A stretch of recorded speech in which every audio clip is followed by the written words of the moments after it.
Novel محبت سے خدا تک کا سفر، تحریر مہوش صدیق، قسط نمبر 23۔ ولید کی کار کے پیچھے پیچھے ہی عفان کی کار بھی آ کر پورچ میں رکتی دکھائی دی۔ ولید کے ساتھ احد انکل اور عظمت پھپھو کو دیکھ کر زینی فوراً بھاگتے ہوئے ان کے پاس چلی گئی۔ وہ سب لوگ اس وقت گرم جوشی کا بھرپور مظاہرہ کرتے ہوئے ایک دوسرے سے مصافحہ کر رہے تھے، تبھی اذلان بھی پروقار چال چلتے ان کے پاس آ کر اپنے بڑھتے قدموں کو بریک لگاتا ان سے مصافحہ کرنے لگا۔ زینی تو خوشی کے مارے باقاعدہ رو ہی پڑی تھی۔ اذلان اس کے بھیگے چہرے میں بھی اس کے گال پر موتیوں کی مانند لڑکتے آنسوؤں کو صاف پہچان سکتا تھا۔ اذلان نے باقی سب سے ملنے کے بعد ناچار آگے بڑھتے ہوئے ولید سے مصافحہ کیا۔ زینی ابھی بھی عظمت پھپھو کے شانے کے ساتھ سر ٹکائے بے آواز رونے میں ہی مشغول تھی۔ اف زینی، اب بس بھی کر دو، ایک تو بارش نے پہلے ہی سب جگہ پانی جمع کر رکھا ہے، اوپر سے تم بھی اپنے آنسوؤں کی ندیاں بہا کر بیچارے کراچی والوں پر سیلاب لانے پر تلی ہوئی ہو۔ ولید اس کا موڈ ٹھیک کرنے کے لیے مزاح سے بھرپور لہجے میں گویا ہوا تو عفان بھائی سمیت سبھی قہقہہ لگا کر ہنس دیے، ماں سوائے اذلان اور زینی کے، کیونکہ زینی اس وقت ولید کو سخت نگاہوں سے گھورتے ہوئے دیکھ رہی تھی۔ اس کا مسکراتا چہرہ دیکھتے ہی اسے پھر سے ولید کا وہ تلخ رویہ اپنے ذہن کے پردے پر کاری ضرب لگاتا محسوس ہوا تھا۔ پھپھو، آپ نے مجھے آنے سے پہلے بتایا ہی نہیں، ہم آپ کو ایئرپورٹ پر لینے آ جاتے۔ زینی نے اب ولید کو یکسر نظر اندازی کی مار مارتے ہوئے عظمت پھپھو کا ہاتھ تھاما اور باقاعدہ کسی چھوٹے معصوم بچے کی طرح ان کے ساتھ لپٹ گئیں۔ بیٹا، ہمیں تو خود بھی آئیڈیا نہیں تھا، جب تمہارا فون ولی کو دے کر واپس آیا اس کے 15 منٹ بعد ہی یہ صاحب بہادر کمرے سے آئے ہیں، اور ساتھ ہی یہ بھی بتا دیا کہ ابھی کچھ دیر بعد ہماری فلائٹ ہے، بس آنن فانن چینج کرنے کا ہی ٹائم ملا، ہم لوگ اتنی جلدی ریڈی ہوئے کہ آپ کو بتانے کا خیال ہی نہیں رہا۔ احد انکل نے آہستگی سے مسکراتے ہوئے چند ہی لفظوں میں اسے ساری رودات سنا ڈالی۔ اذلان اور زینی دونوں نے یکبستہ ولی کو دیکھا، جس کے چہرے پر اس وقت گہری مسکراہٹ رقص کرتی محسوس ہو رہی تھی۔ چلیں اندر، یہاں تو کافی ٹھنڈا موسم ہو رہا ہے، عفان بھائی کے کہتے ہی سب لوگ گھر کے اندرونی حصے کی جانب بڑھ گئے۔ زینی، ولید نے مصافحہ کرنے کے لیے اپنے قدم اس کی طرف بڑھائے، مگر زینی اس کو بری طرح نظر انداز کر کے عظمت پھپھو اور احد انکل کے ساتھ واپس اندر چلی گئی۔ اذلان نے یہ سب منظر اپنی خاموش نگاہوں سمیت دیکھا اور پھر اپنی مٹھیوں کو سختی سے بھینچ کر گہرا سانس بھرتے خود کے تن اعصاب پر قابو پانے کی ایک ناکام سی کوشش کی۔ شٹ یار، اب اس کو پھر سے منانا پڑے گا۔ ولید اندر جاتے ہوئے آہستگی سے بڑبڑا رہا تھا، اس کی یہ بڑبڑاہٹ اذلان کی سماعتوں سے مخفی نہ رہی۔ زینی بیٹے، ہم یہاں بیٹھے، آپ لوگ چینج کر لو، نہیں تو سردی سے بخار ہو جائے گا۔ زینی اور اذلان کی حالت دیکھتے ہوئے عظمت پھپھو نے اسے کھلی اجازت دی، جس پر زینی خجل انداز میں اپنا نچلا لب دانتوں تلے دباتی فوراً اپنے کمرے میں چلی گئی۔ اذلان، میں ہوں یہاں، تم بھی جا کر چینج کر لو۔ اذلان، جو میزبانی کے فرائض نبھانے کی خاطر وہیں رک گیا تھا، اب عفان بھائی کی آواز پر اس بات میں سر ہلاتا خود بھی چینج کرنے چلا گیا۔ تھوڑی دیر میں اذلان اور زینب ڈریس چینج کر کے واپس لاؤنج میں آنے لگے تھے۔ اذلان اس وقت بلیک آرام دہ ٹی شرٹ کے ساتھ بلیک ٹراؤزر میں ملبوس تھا، جبکہ زینی نے اس وقت پنک کرتے کے ساتھ سفید کھلا ٹراؤزر زیب تن کیے سر کے بالوں کو اچھے سے دوپٹے میں کور کر رکھا تھا۔ آچو! چلتے چلتے زینی کو چھینک آئی تو اذلان کے بڑھتے قدموں کو فوراً بریک لگ گئی۔ بس اسی لیے منع کر رہا تھا، مگر آپ کے دماغ کا تو ہر اسکرو ہی تھوڑا ڈھیلا ہے۔ زینی کی تیزی سے سرخ پڑتی ناک کو دیکھ کر اذلان کو پھر نئے سرے سے غصہ آ گیا، اس لیے تیز لہجے میں کہہ کر اپنے قدم پھر سے لاؤنج کی جانب بڑھا دیے، جبکہ زینی پیچھے منہ بسور کر رہ گئی۔ پھپھو آپ، آچو! زینی اندر آ کر صوفے پر بیٹھی ہی تھی کہ اسے پھر سے چھینک آ گئی۔ اذلان کی پیشانی پر فوراً ہلکی شکنیں نمودار ہوئیں، مگر اب کی بار اس نے کوئی خاص رد عمل ظاہر نہ کیا۔ نوری آنٹی باقی سب کو چائے اور لوازمات سرو کرنے کے بعد ایک اور کپ تیار کر کے زینی کی طرف بڑھانے ہی لگی، تبھی ولید کی دھیمی مگر شائستہ آواز نے اچانک سب کو اپنی طرف دیکھنے پر مجبور کر دیا تھا۔ آنٹی، زینی کو چائے رہنے دیں، گرم دودھ کا مگ دے دیں، ابھی تھوڑی دیر میں ٹھیک ہو جائے گی۔ ولی نے چائے کا سپ لیتے ہوئے زینی کی طرف تفکرآمیز نگاہوں سے دیکھا، جس پر ایک پل کے لیے اذلان کی گرفت ہاتھ میں موجود کپ پر مزید مضبوط ہو کر رہ گئی۔ جی بہتر۔ نوری آنٹی اس بات میں سر ہلا کر دودھ لینے چلی گئیں۔ اذلان، میں ابھی تھوڑی دیر میں آتا ہوں۔ عفان بھائی اذلان کے شانے پر ہاتھ رکھ کر مسکراتے ہوئے کہہ کر فریش ہونے کے لیے صوفے سے اٹھ کھڑے ہوئے۔ بھئی، یہ چائے کے بدلے گرم دودھ کا کیا چکر ہے؟ احد انکل نے نوری آنٹی کو گرم دودھ کا مگ زینی کو پکڑاتے دیکھا تو نرم لہجے میں ولید سے استفسار کرنے لگے۔ ایکچولی بابا، جب بھی زینی بارش میں جاتی تھی تو اسے ایسے ہی چھینکیں آنا شروع ہو جاتی تھی، اس لیے سارا آنٹی اسے فوراً گرم دودھ کا مگ دے دیتی اور پھر تھوڑی دیر میں اس کی طبیعت پوری طرح ٹھیک ہو جاتی تھی۔ ولید نے زینی کو تائید طلب نگاہوں سے دیکھا، مگر زینی نے نو لفٹ تاثرات سمیت اپنا رخ باقاعدہ عظمت پھپھو کی طرف موڑ لیا۔ اس پل نہ چاہتے ہوئے بھی اذلان کا دل شدت سے ایک تمنا کر رہا تھا گرم دودھ پینے کے باوجود زینی کو کم از کم ایک چھینک تو آ ہی جائے تاکہ اس ولید کا بھرم ٹوٹ جائے، مگر چھینک نے تو گویا ضد ہی باندھ لی۔ گرم دودھ پینے کے تھوڑی دیر بعد واقعی زینی کو کوئی چھینک نہیں آئی تھی۔ یہ سب دیکھ کر نہ جانے کیوں اذلان کو مزید تپ چڑھ چکی تھی۔ اور اذلان بیٹے آپ کیسے ہیں؟ احد انکل نے اب براہ راست اذلان کو مخاطب کیا تو وہ اپنی خوبصورت دھیمی دلکش مسکراہٹ سمیت انہیں شائستگی سے جواب دینے لگا، مگر اس کی چور نگاہیں ابھی بھی بار بار زینی کے آس پاس ہی بھٹک رہی تھیں۔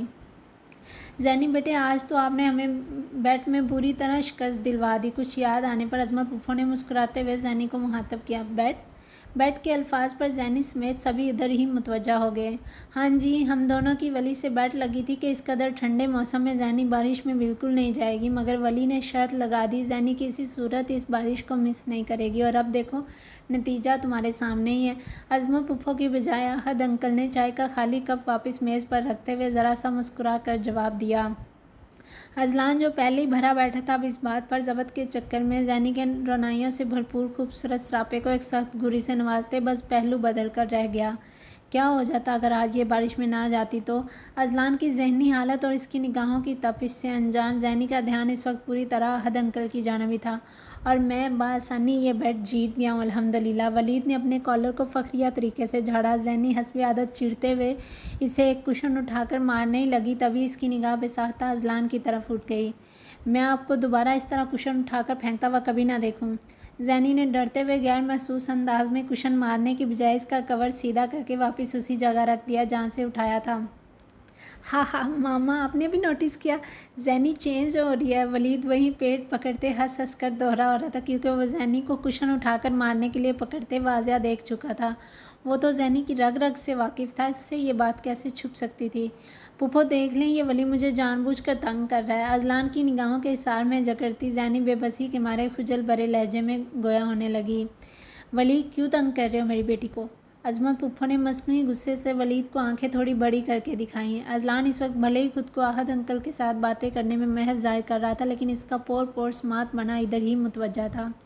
انکل یہ کوئی بیٹ ویٹ نہیں جیتا، نہ ہی آپ اس کا کوئی ڈیئر ایکسیپٹ کیجیے گا۔ عظمت پھپھو جو اس وقت زینی اور ولید کے درمیان بیٹھی تھیں، اچانک اپنے موبائل فون کی رنگ ٹون بج اٹھنے پر وہاں سے اٹھتے ہوئے دوسرے صوفے پر چلی گئیں، کیونکہ انہوں نے یہاں آتے ہی پرس اور موبائل وہیں رکھ دیا تھا۔ وہ کیوں بھائی؟ یہ تو سراسر چیٹنگ ہے۔ ولی فل بحث کے موڈ میں آ چکا تھا۔ میں نے نہیں جانا تھا آج بارش میں، مگر تم نے مجھے رلایا، اس لیے میں یہاں سے اٹھ کر بائی لان میں چلی گئی اور پھر وہیں بارش ہو گئی۔ زینی نے اب کی بار منہ پھلاتے اس کے بازو پر زور آور چپت لگائی، جس پر وہ ہنستے ہوئے اپنا بازو سہلانے لگا۔ جو بھی تھا، آفٹر آل بیٹ تو میں ہی جیتا نا۔ ولید نے اسے چڑھانے کی کوئی کسر باقی نہ چھوڑی۔ ولید تم نے کیوں رلایا تھا میری بیٹی کو؟ عظمت بیگم کے سوال پر ولید ایک پل کے لیے گڑبڑا کر رہ گیا۔ میں نے اسے رلایا تھا تو پہلی فلائٹ پکڑ کر فوراً اس نکچڑی کو منانے بھی تو آیا ہوں۔ میں نکچڑی ہوں؟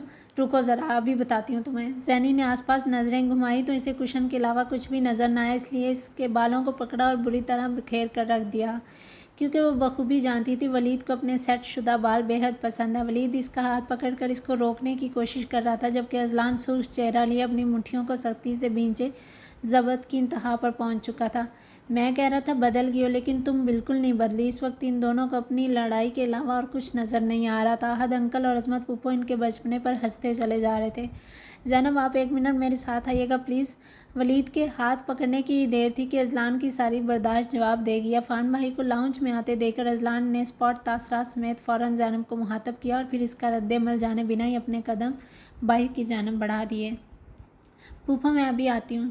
زینب ناسمجھ تاثرات سمیت فوراً صوفے سے اٹھ بیٹھی۔ اذلان کو مجھ سے کیا کام ہو سکتا ہے بھلا؟ اسی سوچ کے زیر اثر اس نے لاؤنج سے کمرے تک کا سفر طے کیا۔ زینی نے کمرے کا ناف گھما کر دروازہ کھولا تو اذلان اس وقت اپنا رخ موڑے بیڈ کے پاس کھڑا موبائل دیکھنے میں مصروف تھا۔ اب ہلکی چڑچڑاہٹ کی آواز پر اس نے موبائل بند کیا اور اپنی آنکھوں کو ایک پل کے لیے سختی سے موند دیا۔ زینی کے ہاتھ چھوڑنے پر آٹومیٹک لاک کی وجہ سے دروازہ خود ہی پوری طرح بند ہو گیا۔ ہاں جی؟ زینی نے کنفیوز انداز میں ہاتھ مسلتے اذلان کو مخاطب کیا۔ آپ وہاں تھوڑی دیر کے لیے تمیز سے نہیں بیٹھ سکتی کیا؟ اذلان نے سر تاثرات سمیت زینب کو گھورتے ہوئے تھوڑا سخت لہجہ اپنایا۔ وہ ولی مجھے تنگ کر رہا تھا تو بس اسی لیے۔ زینی نے جھکے سر کے ساتھ اپنی آنکھوں کو نم ہونے سے روکنے کی پوری کوشش کی۔ جو بھی ہے اب آپ باہر مجھے سکون سے بیٹھی ہوئی نظر آئیں، آپ کوئی بچی نہیں ہے جو ہر بات آپ کو طوطے کی طرح سمجھانی پڑے گی۔ اذلان نے واضح الفاظ تو نہ استعمال کیے لیکن کٹیلا زومینی لہجہ اپناتے ہوئے اسے جھڑک کر رکھ دیا۔ زینی کی آنکھوں کی باہر سے ایک آنسو نکل کر فوراً اس کی گھنیری لامبی پلکوں میں جذب ہو گیا۔ یہ موتی جیسا آنسو اذلان کی عقاب نگاہوں سے مخفی نہ رہ سکا۔ چلے اب۔ اذلان جانتا تھا اس کے جانے کے بعد زینی پھر سے روئے گی، اس لیے اس کا ہاتھ تھام کر خود اس کو ساتھ لیے باہر کی طرف چل دیا۔ زینی اپنی پورنم آنکھوں سمیت مکانکی انداز میں اس کے ساتھ ساتھ چل رہی تھی۔ اذلان کا یہ دھوپ چھاؤں سا مزاج اس کو اپنی سمجھ سے بالاتر لگ رہا تھا۔ حیا اپنے سارے پیریڈز اٹینڈ کر کے تھکے ماندے انداز میں گردن کو ہاتھ سے پکڑے اسے پش کر رہی تھی، تبھی دور کھڑے زرار کی نگاہ اس پر پڑی تو لمبے لمبے ڈگ بھرتا فوراً اس کے پاس آ کر کھڑا ہو گیا۔ لائیں مجھے دے دیں، فائل زیادہ ہیوی لگ رہی مجھے۔ زرار نے حیا کے ہاتھ میں بھاری فائلز دیکھی تو فوراً اس کی مدد کے لیے اپنا ہاتھ آگے بڑھا دیا۔ بالکل نہیں، جاؤ جا کر اپنی اس نئی دوست کو سنبھالو۔ حیا اس کے بڑے ہاتھ کو یکسر نظر انداز کرتی اسٹاف روم کی طرف جانے والے کوریڈور کی طرف بڑھنے لگی، کیونکہ اسے یہ ساری فائل کسی پروفیسر کو سبمٹ کروانی تھی۔ حیا کے لہجے میں جلن واضح محسوس ہوتے تھے، زرار کے سنجیدہ چہرے پر بھی دھیمی مسکراہٹ در آئی تھی۔ ابھی تو فی الحال یہ پکڑاؤ مجھے، اگر اس کو ضرورت ہوئی تو اس کو بھی سنبھال لوں گا۔ زرار کے لبوں پر سجی دھیمی مسکراہٹ بہت بھلی لگ رہی تھی۔ اس نے زبردستی حیا کے ہاتھ سے فائلز لے لیں اور اپنے قدم آگے بڑھا دیے۔ حیا حیرت سے منہ کھولے اس کی اس حرکت پر اسے سخت گھوری سے نواز رہی تھی۔ میں نے کہا نا، نہیں چاہیے مجھے تمہاری کوئی ہیلپ، جاؤ تم اپنی اس 2 پونیوں والی دوست کے پاس۔ حیا نے اپنی پورنم آنکھوں سمیت جھپٹنے کے انداز سے ساری کی ساری فائلز ایک ساتھ چھین لیں۔ زرار اس کے بار بار دوست کہنے پر دھیرے سے اپنی پیشانی مسلنے لگا، کیونکہ سچ وہ بتا نہیں سکتا تھا، اس لیے خاموش رہنا ہی مناسب سمجھا، ورنہ اس کے 2 پونیوں والے خطاب پر اس کو خود بھی ہنسی آ رہی تھی۔ حیا تم رو رہی ہو؟ زرار نے اس کے ساتھ ساتھ چلتے اس کی بھیگی متورم آنکھیں دیکھی تو پوچھے بنا نہ رہ سکا۔ میں کیوں روں گی بھلا؟ مجھے تم سے کوئی بات ہی نہیں کرنی، جاؤ یہاں سے پلیز۔ حیا ایک پل کے لیے تو سٹپٹا سی گئی، مگر پھر خود پر قابو پاتے غصیلے لہجے میں کہتی اپنے قدم اسٹاف روم کے اندر بڑھا گئی۔ زرار اس کے پرنم لہجے پر غور کرتا وہیں کا وہیں کھڑا رہ گیا۔ اسے پتہ ہی نہ چلا کب حیا دروازے سے نکل کر اس کو ایک سرد نگاہ سے گھورتی وہاں سے الٹے قدموں واپس لوٹ چکی تھی۔ نوری آنٹی اپنے جھکے سر سمیت ڈائننگ ٹیبل پر مستعدی سے کھانا سرو کر رہی تھیں۔ انہوں نے کمال مہارت کا عملی مظاہرہ کرتے ہوئے 1 ڈیڑھ گھنٹے میں کافی مزیدار ڈشز تیار کر لیں۔ اذلان پیلس میں موجود سبھی لوگ اس وقت ڈائننگ ٹیبل پر آ کر بیٹھ چکے تھے۔ معمول کے برعکس زینی اور اذلان آج ایک ساتھ بیٹھے تھے، جبکہ عفان سمیت باقی سب آس پاس موجود کرسیوں پر براجمان تھے۔ زینی اور اذلان کے بالمقابل عظمت پھپھو اور ولی بیٹھے ہلکی پھلکی باتیں کرتے ہوئے کھانا کھا رہے تھے۔ زینی اب پہلے کی نسبت چپ سادے بیٹھی ہر بات کا بس ہوں ہاں میں ہی جواب دے رہی تھی۔ اذلان آپ کو ایک راز کی بات بتاؤں؟ زینی کا بجھا ہوا چہرہ دیکھ کر ولید کو لگا وہ ابھی بھی اس سے ناراض ہے، اس لیے زیادہ بات نہیں کر رہی۔ جی؟ اذلان جو زینی کی سوچوں میں گم بس برائے نام ہی پلیٹ پر جھکا ہوا تھا، اب ولید کی مسکراتی آواز پر چونکتے ہوئے اسے یکٹک نگاہوں سے بغور دیکھنے لگا۔ دراصل بات یہ ہے کہ اب تو میرے ہاتھ کے بنائے گئے نقشے کافی فیمس ہو گئے ہیں الحمدللہ، لیکن میری زندگی کا سب سے پہلا بنایا گیا نقشہ جو انکل سے اپروو ہوا تھا، اس کا سارا کریڈٹ زینی کو ہی جاتا ہے۔ ولید نے زیر لب مسکراتے ہوئے بات کی تمہید باندھی۔ مطلب؟ ولید کی اس بات پر سبھی اسے ناسمجھ تاثرات سمیت دیکھ رہے تھے، اس لیے کسی کے بھی کچھ بھی بولنے سے پہلے عظمت پھپھو نے خود ہی نرم لہجے میں استفسار کیا۔ ماما میرا مطلب یہ ہے کہ ایک دن مجھے بہت زیادہ بھوک لگی تھی، سارا آنٹی گھر پر نہیں تھی، میں نے زینی کو روٹی بنانے کا کہا تو اس نے جو روٹی مجھے نقشے کی صورت میں بنا کر دی ہو بہو وہی نقشہ میں نے ایک پیپر پر ڈرا کر کے انکل کو دکھا دیا، جسے انکل نے دیکھتے ہی اپروو کر لیا، سو میری کامیابی کا سارا کریڈٹ زینی کے نام۔ ولید نے اب کی بار زینی کو دیکھا تاکہ وہ اس کا غصے والا رد عمل دیکھ سکے، مگر یہ کیا؟ زینی کچھ بھی کہنے کی بجائے اپنی بھیگی آنکھوں سمیت شرمندگی کے مارے اپنا چہرہ مزید نیچے جھکا گئی۔ اذلان جو اس وقت پانی پی رہا تھا، نقشہ لفظ سنتے ہی اس کے حلق میں پانی کا ایک گولا سا اٹک گیا۔ ولی اگر تم نے زینی کو ایک اور بار تنگ کرنے کی کوشش کی نا تو یقین مانو تم یہی میرے ہاتھوں سے پٹ جاؤ گے، پھر مت کہنا۔ احد انکل نے انگیز شہادت اٹھائے اسے سختی سے وارن کر دیا۔ ولید غیر یقینی صورتحال میں گرا زینی کے پریشان چہرے کو ہی یکٹک نگاہوں سے دیکھنے لگا تھا۔ اس نے تو یہ سب زینی کو ہنسانے کے لیے کیا تھا، مگر یہ کیا؟ زینی کی آنکھوں میں نمی، یہ سب دیکھنا ولید کی برداشت سے باہر ہو گیا۔ میں ابھی آیا۔ اس کا دل کھانے سے پوری طرح اچاٹ ہو گیا، اس لیے غیر محسوس انداز میں موبائل فون پر خود کو بیزی ظاہر کرتے چیئر کو پیچھے کھینچتا فوراً وہاں سے اٹھ کھڑا ہوا۔ زینی چور نگاہوں سے اذلان کو ہی دیکھ رہی تھی، جو ولید کی بات پر بمشکل اپنے ہونٹوں پر امڑ آتی ہنسی کو روکنے کی پوری کوشش کر رہا تھا۔ وہ اس وقت کھانے کی پلیٹ پر ایسے جھکا ہوا تھا جیسے اس سے بڑھ کر کوئی اور ضروری کام ہو ہی نہیں سکتا۔ کھانے کے تھوڑی دیر بعد عظمت پھپھو نے زینی سے اجازت چاہی کہ ان کی فیملی اذلان پیلس میں ٹھہرنے کے بجائے ایک رات کے لیے ہوٹل میں رکنا چاہتے تھے، مگر زینی کے بے حد اصرار پر ان سب کو یہیں رکنا پڑا۔ ماما زینی مجھے کچھ ٹھیک نہیں لگ رہی، اس کو پوچھیں کیا ہوا اسے۔ احد انکل اور عفان آرام کرنے کی غرض سے اپنے اپنے کمروں میں چلے گئے۔ عظمت پھپھو اور زینی ہلکی پھلکی باتیں کر رہی تھیں، اس لیے ولید اور اذلان بھی ان کے مقابل صوفے پر ادھر ہی بیٹھے ہوئے تھے۔ زینی کے چہرے کی پسماندگی دیکھ کر ولید نے کچھ سوچتے ہوئے عظمت بیگم کو میسج کیا۔ وہ بظاہر تو اذلان کے ساتھ پرسکون حالت میں بیٹھا لگ رہا تھا، مگر یہ تو صرف وہی جانتا تھا کہ وہ اندر ہی اندر اچھی خاصی تشویشناک صورتحال میں گر چکا ہے۔ زینی بیٹے اتنی چپ چپ کیوں ہو، سب ٹھیک تو ہے نا؟ ولید کا میسج ملتے ہی عظمت پھپھو نے آہستگی سے مسکراتے زینی کو فرتے محبت سے اپنے ساتھ لگا کر اس کی پیشانی پر محبت بھرا بوسہ دیا۔ جی پھپھو میں ٹھیک ہوں، ایکچولی وہ دادا جان مجھ سے بات نہیں کر رہے نا، اس لیے تھوڑا اپسیٹ فیل کر رہی ہوں۔ زینی نے بھیگے لہجے میں وضاحت دی۔ آپ جانتی ہیں دادا جان ولی سے بھی زیادہ مجھ سے اٹیچ تھے، اب وہ بات نہیں کر رہے نا تو اس لیے کبھی کبھی سٹریس ہو جاتا مجھے۔ جانے کیوں اذلان اس پل زینی کے چہرے پر سے اپنی نگاہیں ہٹا ہی نہیں پا رہا تھا۔ بیٹا ہم سب جانتے ہیں تمہاری کوئی غلطی نہیں، آہستہ آہستہ سب ٹھیک ہو جائے گا انشاءاللہ۔ ولی مجھے بتا رہا تھا وہ ویڈیو کسی ٹائیگر نامی شخص نے سارے سوشل میڈیا سے کچھ دن کے اندر اندر ہی غائب کروا دی تھی، اب تو بس بابا جان کے ماننے کی دیر ہے، پھر ابراہیم بھائی اور سارا بھابھی بھی آپ سے ملنے آیا کریں گے، آپ دل چھوٹا نہ کرو اوکے۔ عظمت پھپھو نے اسے تسلی دینے کی بھرپور کوشش کی۔ داؤد صاحب کا ذکر کرتے اس کی آنکھیں پھر سے نمکین پانیوں سے بھر گئی تھیں۔ سچی ولی وہ ڈیلیٹ کر دی گئی ہے؟ زینی نے اس خبر کو سنتے ہی اپنی آنکھوں کی نمی کو فوراً صاف کیا، اس کا لہجہ غیر یقینی لگ رہا تھا۔ ہاں وہ انس نے بتایا کسی ٹائیگر نامی گمنام شخص نے یہ سارا پروسیس خفیہ طریقے سے پورا کروایا اور کسی کو کانوں کان خبر بھی نہیں ہونے دی۔ ولید نے گہرا سانس فضا کے سپرد کرتے بھرپور سنجیدگی سے جواب دیا۔ ٹائیگر کے ذکر پر اذلان کی آنکھیں ایک پل کے لیے سٹپٹاہٹ کا شکار ہو کر رہ گئیں۔ اللہ کا لاکھ لاکھ شکر ہے، کاش وہ ٹائیگر کبھی مجھے مل جائے، میں اس کا ہاتھ پکڑ کر شکریہ ادا کروں گی، اس نے میری اتنی بڑی پرابلم سالو کر دی۔ زینی خوشی کے مارے چہک اٹھی تھی۔ اذلان نے اب مصنوعی تعصب میں گھرے سر کو تھوڑا نفی میں جھٹکا دیا۔ زینی کا پہلے کی نسبت مطمئن اور پرسکون چہرہ دیکھ کر ولید اور عظمت پھپھو بھی کچھ دیر بعد آرام کرنے کی غرض سے اپنے اپنے کمروں میں چلے گئے۔ زینی بھی وہاں سے اٹھی اور نماز ادا کرنے واپس اپنے روم میں چلی، جبکہ اذلان ابھی تک وہیں بیٹھا ہوا تھا کیونکہ اس کے فون پر کسی پروڈیوسر عباس کا فون آ گیا اور وہ وہیں بیٹھے بیٹھے ان سے بات کرنے لگا تھا۔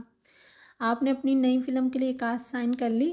رسمی اسلام دعا کے بعد اذلان نے ان سے ان کی نئی فلم کی کاسٹ کے بارے میں سرسری سا پوچھا۔ ابھی کہاں یار، تم نے تو منع کر دیا مجھے، اور میں اس فلم میں تمہیں اور صوفیہ کو ایک ساتھ کاسٹ کرنا چاہتا تھا۔ پروڈیوسر منہ کا تھوڑا زاویہ بگاڑتے آہ بھرنے کے انداز میں گویا ہوا۔ تو آپ صوفیہ کو کر لیں کاسٹ، میرا شیڈیول تو ان دنوں کافی بیزی ہے، ابھی نئی فلم سائن کرنے کا بالکل بھی ٹائم نہیں ہے میرے پاس۔ اذلان ٹانگ پر ٹانگ جمائے پرسکون انداز میں بیٹھ چکا تھا۔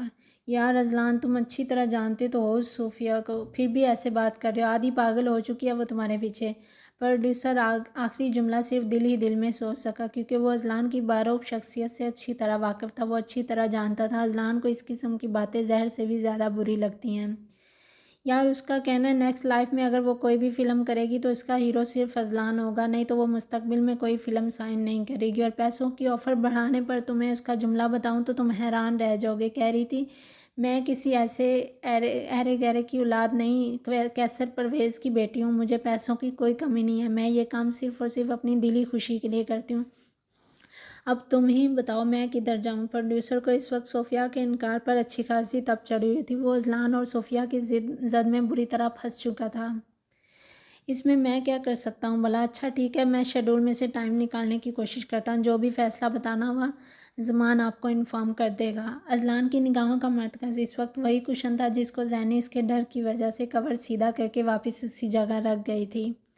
بہت بہت شکریہ یار، تم نہیں جانتے تمہاری اس بات نے میری کتنی بڑی پریشانی دور کر دیا ہے۔ پروڈیوسر کے منہ سے تشکر آمیز الوداعی کلمات سننے کے بعد اذلان فون ڈسکنیکٹ کر کے واپس اپنی پاکٹ میں رکھ چکا تھا۔ اذلان نے گہرا سانس بھرتے اٹھ کر بے اختیار اس صوفے پر سے وہی کشن اٹھایا اور پھر کسی قیمتی متاع کی طرح اسے اپنے ساتھ لگا لیا۔